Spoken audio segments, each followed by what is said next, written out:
ॐ श्री गणेशाय नमः। ॐ श्री सरस्वत्यै नमः। ॐ श्री गुरुभ्यो नमः।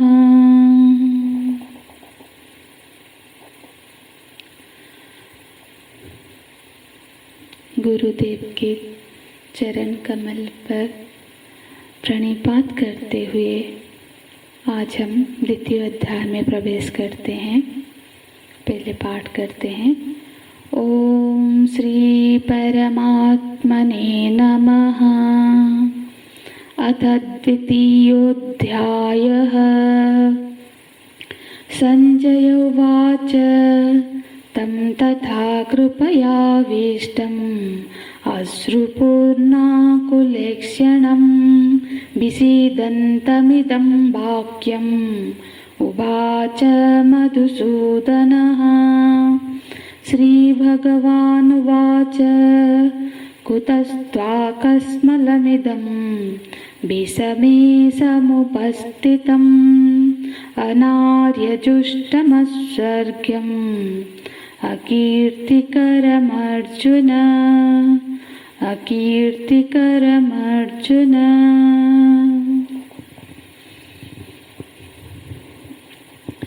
युद्ध में अपने स्वजन जनों को वध करने से कुल का नाश हो जाएगा, नरक में जाना पड़ेगा। इसे अनेक तर्क अनेक कारण दर्शाकर युद्ध करना पाप है। यह निश्चय कर युद्ध भूमि में युद्ध से विमुख होकर अपने धनुष और सर का त्याग करके शोक मोह से आच्छन्न अर्जुन जी रथ में बैठ जाते हैं। जब धृतराष्ट्र जी यह संवाद सुनते हैं तो उनके मन में एक मानो कि हर्ष उत्पन्न होता है कि ऐसा होने से तो उनके पुत्र का राज्य ऐश्वर्य का कोई हानि नहीं होगा। और उनकी ऐसी मनोस्थिति को जानकर संजय उनकी यह जो दुराशा, ये जो व्यर्थ दुराशा है, यह सूचित करने के लिए कहने लगते हैं। आगे बोलते हैं संजय उवाच। संजय जी धृतराष्ट्र जी के प्रति संबोधन करते हुए बोलते हैं, तं तथा कृपयाविष्टम् अश्रुपूर्णाकुलेक्षणम्। बोलते हैं कि जब अर्जुन जी इस तरह से शोक संविघ्न होके बैठ गए तब मधुसूदनः इदं वाक्यम् उवाच। मधुसूदन ये भगवान के प्रति संबोधन है। कर्ता विभक्ति में है, प्रथमा विभक्ति में। तो मधुसूदन, यहाँ पे संजय जी भगवान को मधुसूदन नाम से संबोधन करते हैं कि जो भगवान मधु कैटवादी दुष्टों का वध करके नाश करने वाले हैं। तो अतः वो ये जो दुर्योधन आदि सारे दुष्ट है वो उनका राज्य प्राप्ति की आशा ये तो व्यर्थ ही है। यही सूचित करने के लिए मानो कि वो मधुसूदन शब्द का व्यवहार कर रहे हैं। मधुसूदन तो सृष्टि के निर्माण, पालन और सृष्टि के विनाश के करता है। तो जिसने बनाया वही पाला, वही बिगाड़ भी सकता है। तो मधुसूदन तो ऐसे हैं। और अभी जो मधु जो मिठास है, वो जो अर्जुन जी के हृदय में अपने स्वजनों के प्रति जो मधु नाम का एक दोष पैदा हो रहा है, उसके नाश करने के लिए मानो कि भगवान एक तरह से आगे के श्लोक में डांट लगाकर बोलते हैं। तो यहाँ पे मधुसूदन इदं वाक्यम उवाच। क्या बोलते हैं भगवान, तम तथा कृपया विष्टम अश्रुपूर्णम खिल।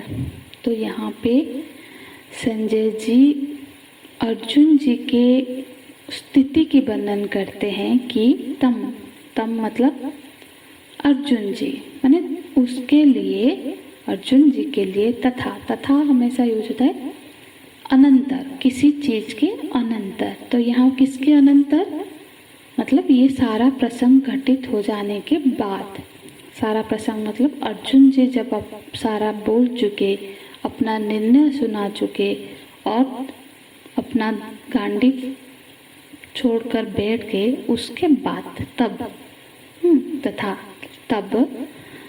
तब मधुसूदन अर्जुन जी के प्रति यह वाक्य बोलते हैं। तो यह जो तम के स्थिति क्या है, तो यहाँ पे 3 स्थिति का वर्णन कर रहे हैं, उनके मानसिक, वाचिक और काय, तीनों स्थिति का वर्णन करते हुए संजय जी बोलते हैं, कृपया विष्टम अश्रुपूर्ण कुलेक्षणम विषिदंतमिदम। कृपया विष्टम ये उनकी मानसिक स्थिति है, अश्रुपूर्ण कुलेक्षणम ये अर्जुन जी की शारीरिक स्थिति है अभी, और विषिदंतमिदम, विषिदंत ये उनकी वाचिक स्थिति है।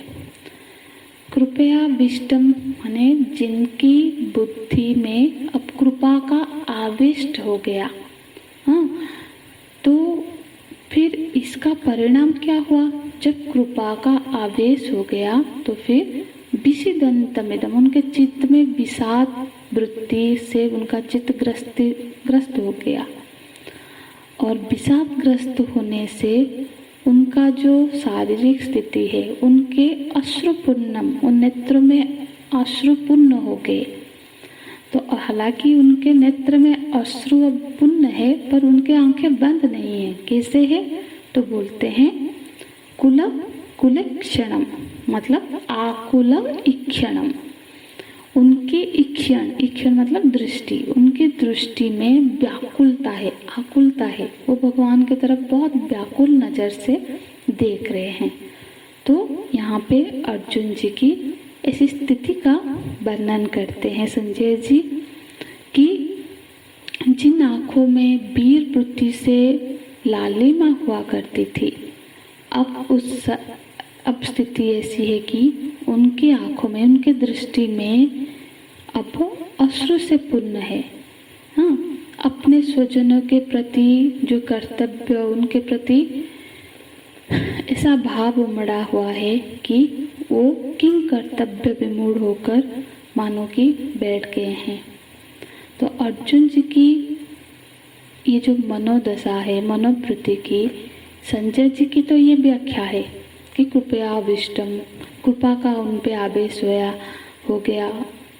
कृपा का सीधा अर्थ होता है कि जब सामने वाले की कोई पीड़ा को देख के उस पीड़ा को महसूस करते हुए कि उसकी पीड़ा को दूर करने की इच्छा होना, इसको कृपा कहते हैं।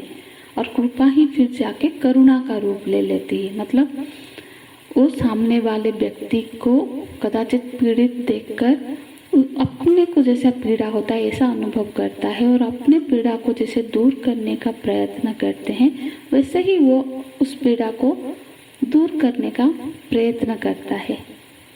तो यहाँ पर कृपा का असल में ऐसा रूप का वर्णन नहीं है। यहाँ पर कृपया विष्ट का अर्थ है, आचार्यों ने इसका ऐसे अर्थ किया है कि यहाँ पे स्नेह का भाव उमड़ा है, उनके मन में स्नेह की अधिकता हो गई है अपनों के प्रति।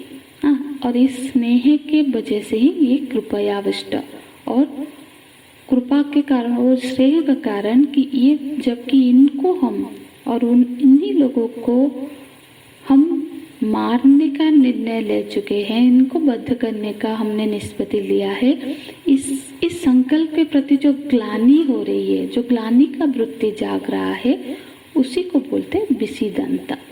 तो संजय जी को ये लगता है कि ये तो अर्जुन जी की श्रेष्ठता है कि ये तो सहज ही एक सामान्य सी स्थिति है कि अपने संबंधियों के प्रति ऐसा भाव आना। पर ये पूरी प्रक्रिया के ऊपर भगवान की क्या दृष्टि है? श्री भगवान उवाच, भगवान बोलते हैं, श्री संपन्न षोडशैश्वर्य संपन्न भगवान मधुसूदन बोलते हैं। आगे के 2 श्लोक में भगवान यहाँ पे हालांकि कोई उपदेश नहीं कर रहे हैं, यहाँ जैसे फर्स्ट एड ट्रीटमेंट देते हैं प्रारंभिक उपचार के तौर पर। कभी कभी क्या होता है ना, प्रारंभिक उपचार से ही कुछ रोग ऐसे होते हैं जो ठीक हो जाते हैं, तो ये मानो कि एक प्रारंभिक उपचार ही कर रहे हैं भगवान। और प्रारंभिक उपचार क्या है कि अर्जुन जी को थोड़ा डांट लगाना, कि यहाँ पे भगवान ये नहीं बोल रहे हैं कि जो तुमने बोला है वो गलत है या सही है, वो उसकी मतलब स्वीकृति अस्वीकृति कुछ नहीं कर रहे हैं। अब वो जो ये पूरे विचार के मूल में क्या है कि परिजनों के प्रति जो स्नेह का भाव वो बढ़ जाना। विचार तो शास्त्रीय है, हाँ, इसका पर शास्त्र होने पर भी इसका बोध तो पहले भी था, हाँ, पर अभी जो ये प्रकट हो रहा है, क्योंकि अभी स्नेह की वृत्ति जाग जाना, ये जो परिजनों के प्रति स्नेह से भावुक हो जाना, इसके प्रति भगवान टिप्पणी करते हैं।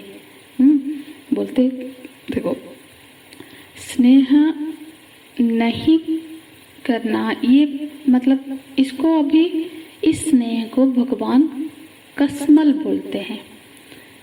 श्री भगवान वाच, श्री भगवान बोलते हैं कि कुतस्त्वा कस्मलमिदं विषमे समुपस्थितम्।